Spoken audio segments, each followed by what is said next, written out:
బీహార్లో BJP 550 model స్కూల్ని నిర్మించింది. దీనికి ఇప్పుడు సరస్వతి శిశు మందిర్ అని పేరు పెట్టాలని చూస్తున్నారు. దాన్ని కూడా నిర్ణయిస్తున్నారు. దానికి సంబంధించి ఇప్పుడు ఆలోచనలు చేస్తున్నారు. అయితే ఈ స్కూళ్ళకి రంగు విషయంలోనే ఇప్పుడు పెద్ద వివాదం. ఈ స్కూళ్ళకి కాషాయ రంగు వేయాలని బీజేపీ ప్లాన్ చేస్తే దీన్ని ఆర్జేడీ కాంగ్రెస్ వాళ్ళు వ్యతిరేకిస్తున్నారు. ఇది ఒక పార్టీకి చెందినటువంటి రంగు కదా, గవర్నమెంట్ స్కూల్లో మీ పార్టీ రంగు ఏంటి అని చెప్పి అడుగుతున్నారు. అంటే కాషాయం రంగు అనేది బీజేపీకి చెందినటువంటిదని.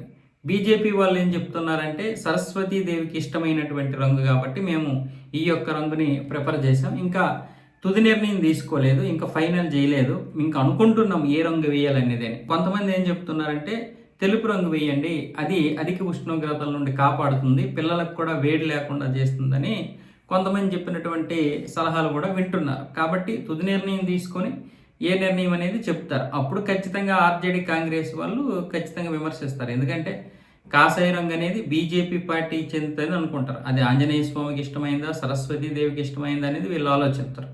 అయితే నేనేమంటానంటే ఖచ్చితంగా మన యొక్క ఉనికిని కాపాడుకునేటటువంటిది, మన యొక్క జాతిని, మనకున్నటువంటి ఒకే ఒక ప్రాంతం భారతదేశం. అందరికీ అన్ని ప్రాంతాలు ఉన్నాయి. వాళ్ళు చెప్పుకుంటారు కదా, మా దేశాలు 121 అని క్రిస్టియన్స్, 57 అని ముస్లిమ్స్ చెప్పుకునేటటువంటి పరిస్థితుల్లో ఉన్నప్పుడు హిందువులు ఎన్నని చెప్పుకుంటున్నారు. ఉన్న ఈ ఒక్క దేశం కూడా సెక్యులర్ అంటున్నారు. సెక్యులర్ దేశమే, నేను కాదన్నా. ఎప్పుడు సెక్యులర్ దేశం? ఈ దేశాన్ని 3 ముక్కలు చేయకపోతే సెక్యులర్ దేశం. ఈ దేశము 3 ముక్కలు అవ్వకపోతే సెక్యులర్ దేశం. ఈ దేశం విడిపోయినటువంటి తూర్పు పాకిస్తాను, పశ్చిమ పాకిస్తాన్లో పరిస్థితి ఏంటి ఈరోజు? ఇటు పాకిస్తాన్ ఏమొచ్చేసి ఇస్లాం కంట్రీ అయిపోయింది, ఇటు బంగ్లాదేశ్ వచ్చేసి ఇస్లాం కంట్రీ అయిపోయింది. ఇంకా ఈ దేశంలో ఇంకా సెక్యులర్ అని ఎందుకు వేలాడాలి? అలాగని రాజ్యాంగంలో సెక్యులర్ ఉంది కాబట్టి మనం ఇప్పుడు సెక్యులర్స్మే. కానీ ఇది ఒక స్వార్థపూరితమైనటువంటి సెక్యులరిజం అని మనకు తెలియడం లేదా? ఏ విధంగా మీరు సెక్యులరిజం అంటారు దీన్ని? ఆ 3 ముక్కలు విడిపోకపోతే, ఆ 2 ముక్కలు పోకపోతే అప్పుడు మనం దీన్ని సెక్యులర్ అనొచ్చు. ఎవరికైనా అదే చెప్తున్నాను నేను. ఇది రాజ్యాంగంలో ఉంది కానీ అది స్వార్థపూరితమైనటువంటి వ్యాఖ్యలు. అందులో నేను ఎటువంటి సందేహము పడడం లేదు. ఎందుకంటే విద్యా వ్యవస్థని మార్చేశారా, మన దేశాన్ని ముక్కలు చేసేసారా, తర్వాత మళ్ళీ మన కశ్మీర్ సమస్యను అలాగే వదిలేశారా, సింధు జలాలు ఇచ్చేసారా, అక్షయ్ చిన్ ఇచ్చేసారా, ఇంకా ఇటువైపు పద్మా జలాలు ఇస్తున్నారా, మళ్ళీ ఇక్కడ ముస్లింలకి రాజకీయ లబ్ధికి చేకూరుస్తున్నారా, వాళ్ళు అనుకున్న విధంగా చేస్తున్నారా? 6 లక్షల మసీదులు ఇక్కడ ఉన్నాయా? ఇంకా దర్గాలు లెక్కే లేదు. చర్చిలు అయితే ఎన్ని లక్షలు ఉన్నాయి కూడా లెక్కలేదు. మరి ఇంక ఈ దేశం ఇంతకంటే సెక్యులరిజం ఏముంటుంది? అలాంటప్పుడు హిందువుల యొక్క దీన్ని కాపాడుకుంటే తప్పేముంది? మరి హిందువులకి మనకంటూ ఒక బాధ్యత ఉండదా? మనకంటూ ఒక ఉనికిని చెప్పుకోవడానికి ఉండదా?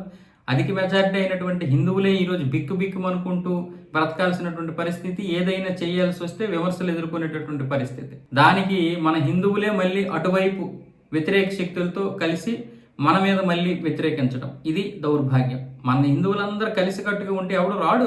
ఈరోజు సీజేపీ చేస్తున్నటువంటి ఆ ధర్నాలో, నిరసనలో ఇది పేపర్ లీక్ కోసం కదా. పేపర్ లీక్ కోసం చేయాల్సినటువంటి వారు అక్కడ సీతమ్మని, రాముల వారిని తిట్టాల్సిన అవసరం ఏంటి? వాళ్ళ మీద అపహాస్యం చేయాల్సిన అవసరం ఏంటి? జమ్మూ కాశ్మీర్ వేర్పాటువాదం గురించి మాట్లాడడం ఏంటి? 370 రద్దు గురించి మాట్లాడడం ఏంటి? ఆంజనేయ స్వామి గురించి మాట్లాడడం ఏంటి? జై శ్రీరామ్ అనకండి అని చెప్పడం ఏంటి? అల్లాహు అక్బర్ అనండి అని చెప్పడం ఏంటి? ఇదంతా ఏంటి? దేని గురించి మీరు చేస్తున్నది? పేపర్ లీకేజ్ గురించి అయితే పేపర్ లీకేజ్ గురించి చేయాలి. ఇవన్నీ ఎందుకు వచ్చాయి అంటే ఏంటి? ఇదంతా హిందూ వ్యతిరేకత ప్రాపగండా జరుగుతుంది. ఖచ్చితంగా దీన్ని అడ్డుకోవాలంటే తప్పదు. మన విద్యార్థులు మనం మార్చుకోవాలి కదా. మన విద్యార్థులు ఇప్పటి వరకు సెక్యులర్లుగా తీర్చిదిద్దారు కదా. కాబట్టి ఇక నుంచి మనమైనా సరే మన యొక్క సంస్కృతి సాంప్రదాయాల్ని పిల్లలకి తెలియజెప్పాలి.